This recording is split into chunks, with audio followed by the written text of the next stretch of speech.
Ika-20 kabanata.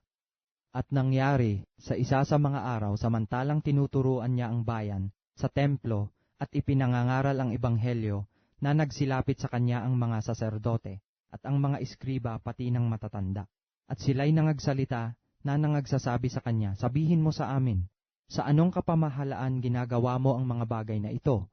O sino ang nagbigay sa iyo ng kapamahalaang ito?" At siya'y sumagot at sinabi sa kanila, "Tatanungin ko naman kayo ng isang tanong at sabihin ninyo sa akin. Ang bautismo ni Juan ay mula baga sa langit o sa mga tao?" At sila'y nangagkatuwiranan na nangagsasabi, "Kung sabihin natin mula sa langit ay sasabihin niya, bakit hindi ninyo siya pinaniwalaan? Datapwat, kung sabihin natin mula sa mga tao ay babatuhin tayo ng buong bayan, sapagkat sila'y nanganiniwala na si Juan ay propeta." At sila'y nagsisagot na hindi nila nalalaman kung saan mula.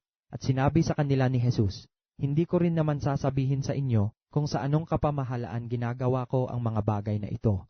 At siya'y nagpasimulang magsabi sa bayan ng talinghagang ito. Nagtanim ang isang tao ng isang ubasan at ipinagkatiwala sa mga magsasaka at napasa ibang lupain na mahabang panahon. At sa kapanahunan ay nagsugo siya ng isang alipin sa mga magsasaka upang siya'y bigyan ng bunga ng ubas. Datapwat, hinampas siya ng mga magsasaka at pinauwing walang dala. At nagsugo pa siya ng ibang alipin, at ito na may kanilang hinampas at inalimura at pinauwing walang dala. At nagsugo pa siya ng ikatlo, at kanila ring sinugatan ito at pinalayas. At sinabi ng Panginoon ng ubasan, "Anong gagawin ko? Aking susuguin ang minamahal kong anak, marahil siya'y igagalang nila." Datapwat, nang makita siya ng mga magsasaka, ay nangagsang-usapan sila, na sinasabi, "Ito ang tagapagmana, atin siyang patayin upang ang mana ay maging atin."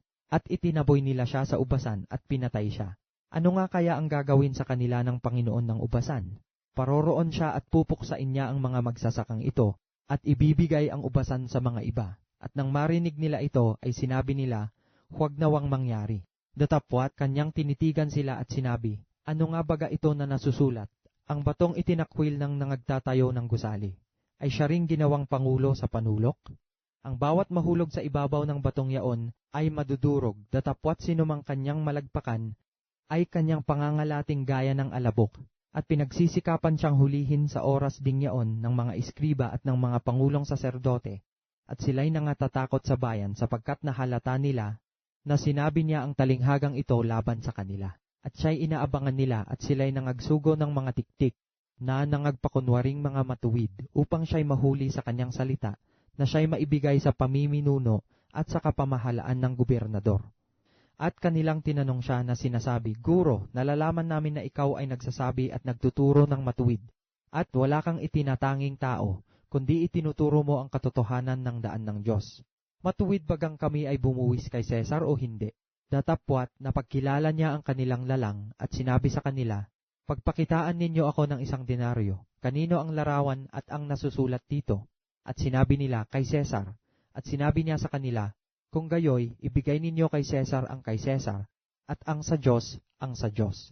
At sila'y hindi nakahuli sa kanyang mga pananalita sa harap ng bayan, at sila'y nanganggilalas sa kanyang sagot at hindi nangagsiimik. At may lumapit sa kanyang ilan sa mga Saduseyo, na nagsisipagsabi na walang pagkabuhay na mag-uli.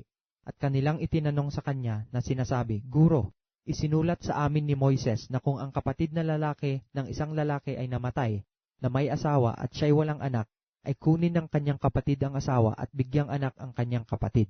Mayroon ngang 7 lalaking magkakapatid at nag-asawa ang panganay at namatay na walang anak.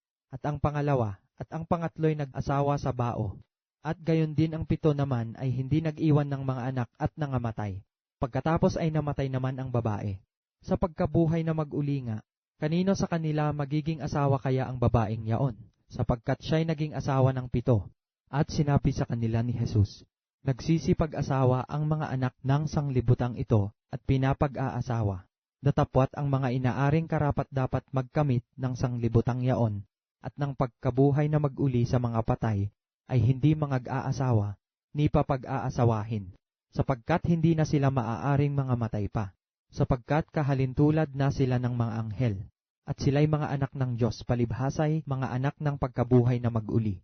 Datapwat, tungkol sa pagbabangon ng mga patay, ay ipinakilala rin naman ni Moises sa mababang punong kahoy Nang tinawag niya ang Panginoon na Diyos ni Abraham, at Diyos ni Isaac, at Diyos ni Jacob, siya nga'y hindi Diyos ng mga patay kundi ng mga buhay, sapagkat nangabubuhay sa kanya ang lahat.